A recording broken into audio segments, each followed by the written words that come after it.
İnsan arzulayır ki Allah'a qovuşsun. 50 ildə dünyasını dəyişir. Allahın kərəmi bu qədərdir ki, insanın arzusunu ona versin qiyamətdə. İstəyini ona versin.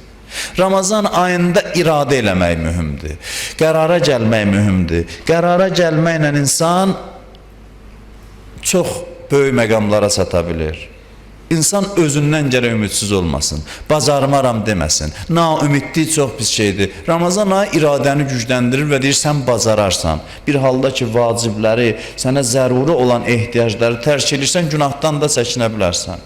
Heç vaxt Allahdan insan gərək ümidini itirməsin. İmam Rıza Aleyhisselamın yanına gəldi, bir nəfər Əhməd ibn Muhammed adında dedi ki, Yəbnə Rəsulullah, ey Peyğəmbərin övladı, mən bir dua eləyirəm uzun müddətdir, qəbul olmur da ümidsiz olmuşam.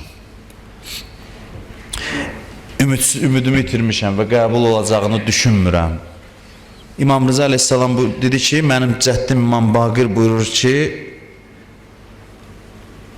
insanların çox duaları var ki, Allah qəbul eləyir, amma təxirə salır. Qəbul eləyir, amma deyir, biraz gec verin. Ondan sonra buyurur ki, diqqətli ol ki, şeytan bu fürsəti gəzir ki, insan özündən ümidsiz ola, Allahdan ümidsiz ola. Şeytan üçün ən xüsusi fürsətdir bu ki, insana ümidsizliyi aşılasın. Hər bir işdə ümidsiz oldun, bil ki, bu şeytandan gələn bir şeydir. Ondan sonra İmam Rıza Aleyhisselam ona dedi ki, mən İmam Rıza sənə bir şey söz versəm, bilərsən ki, eləyərəm, inanarsan. Dedi, əlbəttə ki, siz vədə verəsiniz, vədəyə xilaf çıxasınız. Deyir, bəs mənim və sənin Allahın, mən İmam Rızanın Allahı, sənə deyir, ud'uni əstəcib ləkum, çağır, mən də cavab verim, dua elə, mən də verim, sən ona necə ümidsiz yanaşırsan? Ümid çox yaxşı şeydir. Ümid səbəb olur ki, bütün xeyirlər insana tərəf gəlsin. İradə səbəb olur, bir şeyi qərarlaşdırmaq çox mühüm məsələdir. İnsan ümid elədikcə Allahın inayəti onun üzərindədir. Nə zamansa məyus oldu, naümid oldu, müxtəlif sarsıntılara düşər olur və öz yolundan, Allahın yolundan uzaqlaşır. Ona görə də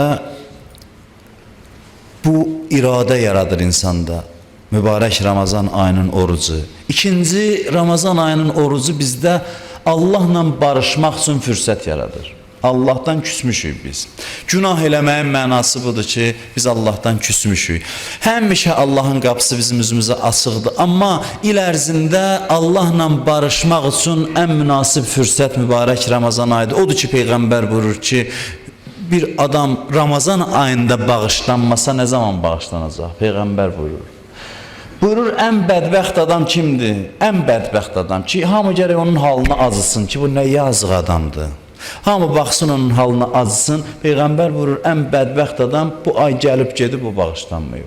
Ramazan ayı daxil olur, çıxır, bağışlanmayan adam ən bədbəxt insandır. Ondan bədbəxti yoxdur dünyada. Rəhmətin yağış kimi göydən yağdığı vaxtda o rəhmətdən qaçıb hansısa bir damın altına girən insan doğrudan da bədbəxt bir insandır. Rəhmət yağışı hər yerdən əhatə eləyib insanları. Nəcəb hiss eləmir insan. Mümkün deyil. Mən sizə sual verirəm, özünüz də baxın ki, dünən axşamdan özünüz hiss eləyirsiniz ki, artıq ay daxil olandan insanın vəziyyəti dəyişir.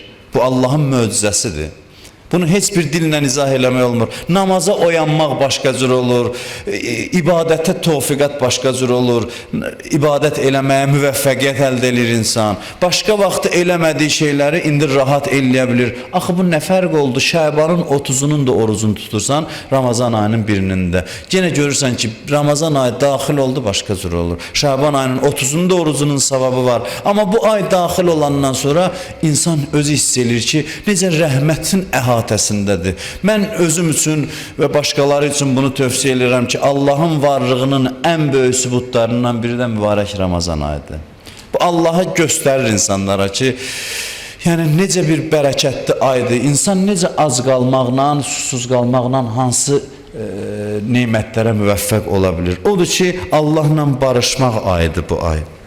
Allah çox mehribandır, hamıya qarşı mehribandır.